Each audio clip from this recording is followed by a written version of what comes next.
don't watch Bollywood movies.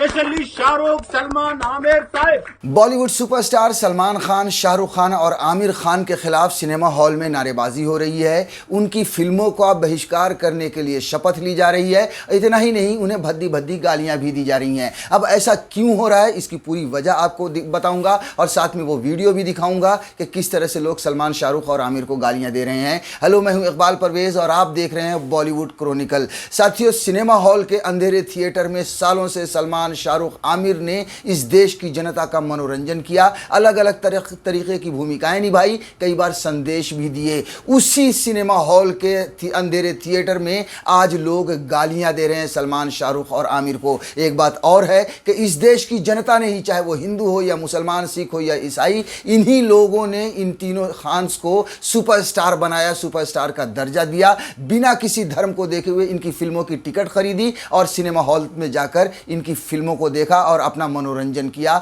आज उसी cinema hall के अंधेरे थिएटर में, अंधेरे कमरे में सलमान, शाहरुख और आमिर को गालियां दी जा रही हैं।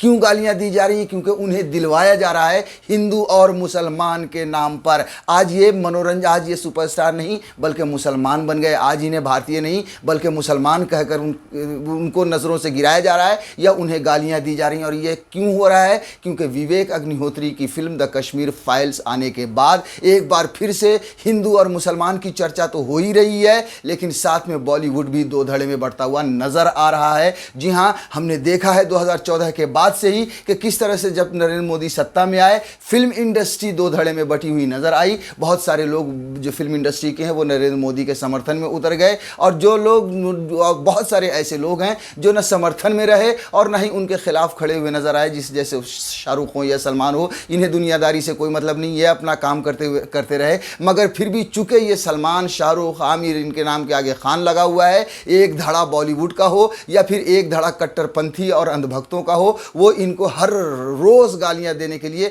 सड़क पर उतर जाता है। द कश्मीर फाइल की रिलीज होने के बाद एक बार फिर से यही देखने को मिल रहा है, हर कोई गालियां दे रहा है। अब आप देखिए, अंदाजा लगाइए, मैं आपको वीडियो दिखाने जा रहा हूं कि बताइए द कश्मीर फाइल जो फिल्म है, चलिए ठीक है वो फिल्म जैसी भी है या एक तरफा दिखाई गई हो, सोशल मीडिया पर तो यही चर्चा है कि इस फिल्म को एक तरफा बनाया गया है, एक तरफा दिखाया गया है, लेकिन फिर भी एक फिल्म तो फिल्म है, उससे सलमान, शाहरुख या आमिर का क्या लेना देना। मगर फिर भी उनकी फिल्मों को बायकॉट करने के लिए उसी अंधेरे थिएटर में लोग शपथ ले रहे हैं। अब आप इस वीडियो को देखिए, उसके बाद हम आगे की चर्चा करते हैं। Please don't watch Bollywood movies. I'm kindly requesting you all people. Please don't watch Bollywood movies. Especially Shahrukh, Salman, Aamir, Taif. I'm requesting you people. Bharat Mata ki Jai. Bharat Mata ki Jai. Vande Mataram. Vande Mataram. I'm requesting you. I'm begging of you people. Mataram. Please don't watch movies of Bollywood. Especially Khans. Aamir Khan, Salman Khan, Shahrukh Khan.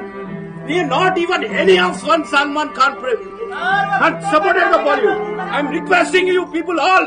Each one of person, I'm specially requesting you people. I also want to say something about please and please. Our media also not showing anything. Shahrukh Khan, Aamir Khan, I love you, I fuck you.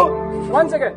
तो साथियों, देख लिया आपने, ये हालत हो गई है इस देश की। 2014 के बाद जो नरेंद्र मोदी चाह रहे थे वो देश में हो रहा था और उसके बाद विवेक अग्निहोत्री ने भी जिस मकसद से ये फिल्म बनाई थी उस मकसद में वो कामयाब हो गया। यानी कि अब खुल्लम खुल्ला उन्हें गालियां दी जा रही हैं, वो भी सिनेमा हॉल में खड़े होकर जनता दे रही है। द कश्मीर फाइल फिल्म को जो देखने के लिए जनता आ रही है, जैसा कि मैंने पहले भी कहा कि इस फिल्म से सलमान, शाहरुख का क्या लेना देना, या कश्मीरी पंडितों को जो बेघर किया गया था उससे सलमान, शाहरुख का क्या लेना देना। मगर फिर भी ये कहना गलत नहीं होगा कि चूंकि ये मुसलमान हैं इसलिए उन्हें गालियां देना ज़रूरी हो गया है, आज का एक तरह से पेशा हो गया है। विवेक अग्निहोत्री जैसे कुछ लोग हैं बॉलीवुड में जो इंडस्ट्री को बांटने में लगे हुए हैं। आपको बताते चलें कि 2014 से पहले भी इसी इंडस्ट्री में बहुत सारे नेता हुआ करते थे। राजेश खन्ना कांग्रेस में थे तो विनोद खन्ना भारतीय जनता पार्टी में थे, दिलीप कुमार, सुनील दत्त ये सब कांग्रेस में थे, धर्मेंद्र, हेमा मालिनी भारतीय जनता पार्टी में थे। मगर कभी भी इस इंडस्ट्री में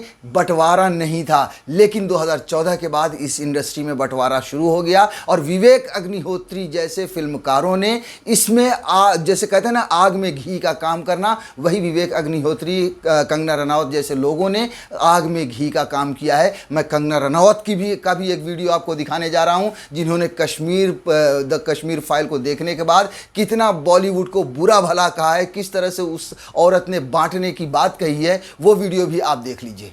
नमस्ते दोस्तों, कल रात को मैंने और मेरे परिवार ने फिल्म द कश्मीर फाइल्स देखी। सबसे पहले विवेक अग्निहोत्री जी, आप धन्य हैं, आपकी पूरी टीम धन्य है।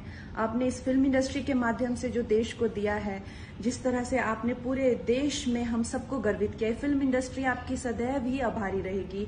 आपने कई दशकों के किए गए हमारे पाप भी धो दिए इस फिल्म इंडस्ट्री के, और मैं सबकी तरफ से आपको बहुत बहुत धन्यवाद करती हूँ हमारा मार्गदर्शन, हमारा नेतृत्व करने के लिए।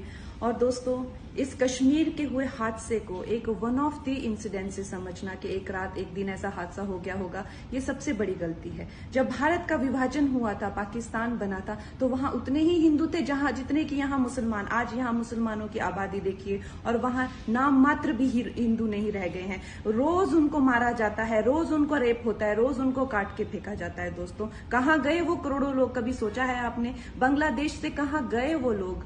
कभी सोचा है आपने? दोस्तों, पिछले साल हमने देखा बंगाल में जैसे ही वो ईवल सरकार आई, वहां पे लोगों को मार काट काट के फेंका गया। किसी सरकार ने हेल्प नहीं की, औरतों को रेप कर करके सड़कों पे फेंका गया। दोस्तों, ये सरकार की लड़ाई नहीं है, ये सभ्यता की लड़ाई, हर हिंदुस्तानी की लड़ाई है। और जो चीज आपको आपके टीचर्स ने नहीं बताई है, आपको आपकी किताबें नहीं बताएगी, मीडिया नहीं बताएगी, आपको अपनी इंसानियत को झंझोड़ना है और कहना है कि हम अपनी मानवता को खुद को गाइड करने दें, आपको सब पता चलेगा। आप कायरता के पर्दे के पीछे मत छुपिए। इस सभ्यता की लड़ाई में आप हिस्सा लीजिए, और ये जो टुकड़े गैंग का कैंसर अपने आसपास जहां भी दिखता है, उसको फेंक के निकालिए इस देश से।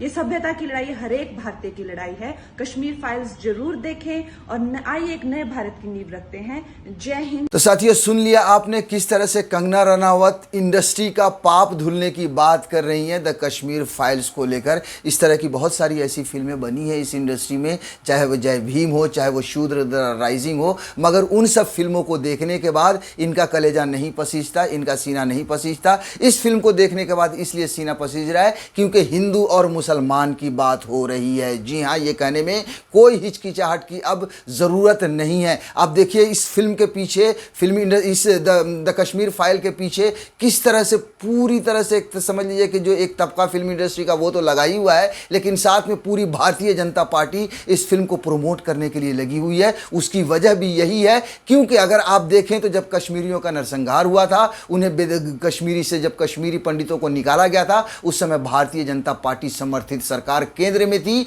और जो जम्मू कश्मीर के जो गवर्नर थे जगमोहन, वो भी भारतीय जनता पार्टी आरएसएस के ही नेता थे। यानी भारतीय जनता पार्टी ने अपनी नाकामी को छुपाने के लिए एक बार फिर से हिंदू और मुसलमान की चाल चल दी, और उसमें विवेक अग्निहोत्री जैसे लोगों ने उनका पूरा समर्थन दिया। जाहिर सी बात है, इनकी आइडियोलॉजी ही वही हो गई है। सिर्फ और सिर्फ ये हिंदू और मुसलमान के नाम पर ही अपनी जेबें भर रहे हैं या फिर अपनी रोटियां सेकने में लगे हुए हैं। ये फिल्म भी सिर्फ और सिर्फ, देखिए, जो कुछ कश्मीरी पंडितों के साथ हुआ उससे पूरे देश को हमदर्दी है, और पूरा देश इस बात को यह मानता है कि वाकई में उनके साथ नाइंसाफी हुई है। अपने ही देश में उन्हें रिफ्यूजी की तरह रहना पड़ा है, लेकिन उसका इस तरह से राजनीतिकरण हुआ है जिसका कोई हिसाब नहीं है। और यह जो फिल्म द कश्मीर फाइल्स है, वो सिर्फ और सिर्फ हिंदू और मुसलमान के बीच दीवार खड़ी करने के लिए ही बनाई गई है। क्योंकि अगर ऐसा ना होता तो विवेक अग्निहोत्री अगर ईमानदारी से फिल्म बनाते तो वो भारतीय जनता पार्टी की सरकार से सवाल ज़रूर पूछते कि साहब, आप 8 साल से सत्ता में हैं, तो फिर आपने कश्मीरी पंडितों को दोबारा वहाँ क्यों नहीं बसाया। मगर चूंकि उन्हें कश्मीरी पंडितों को इंसाफ दिलाने की बातें सिर्फ झूठी और दिखावे के लिए करनी है, सिर्फ और सिर्फ उन्हें झूठ का सहारा लेना है, इसलिए हिंदू और मुसलमान के बीच में सबसे आसान तरीका है कि दीवार खड़ी करो और वाहवाही लूट लो। वही हो रहा है इस फिल्म के साथ भी, और वही पूरी, चाहे वो फिल्म इंडस्ट्री का कुछ हिस्सा हो, चाहे फिर वो भारतीय जनता पार्टी के नेता हों, वो भी यही सब कर रहे हैं। अब आप देख लीजिए, एक और तस्वीर हम आपको दिखाने जा रहे हैं, जो जिन सिनेमा घरों में जन गण मन यानी राष्ट्रगान गूंजा करते थे, अब उन्हीं सिनेमाघरों में द कश्मीर फाइल के स्क्रीनिंग के समय आरएसएस का जो गाना है वो बजाया जा रहा है, आरएसएस का एंथम। आप उस एंथम को सुनिए कि किस तरह से राष्ट्रगान की जगह पर आरएसएस के एंथम को बजाया जा रहा है। चले मातृभूमे नमस्ते सदा वत्सले मातृभूमे त्वया हिंदू भूमे सुखम वर्धितोहम तो साथियों, आपने देख लिया, ये है भारतीय जनता पार्टी की, ये है आरएसएस की, या फिर ये है विवेक अग्निहोत्री जैसी मानसिकता के लोगों की सोच और उनके लिए राष्ट्रवाद की परिभाषा, जहां राष्ट्रगान की जगह पर आरएसएस का एंथम बजाया जा रहा है।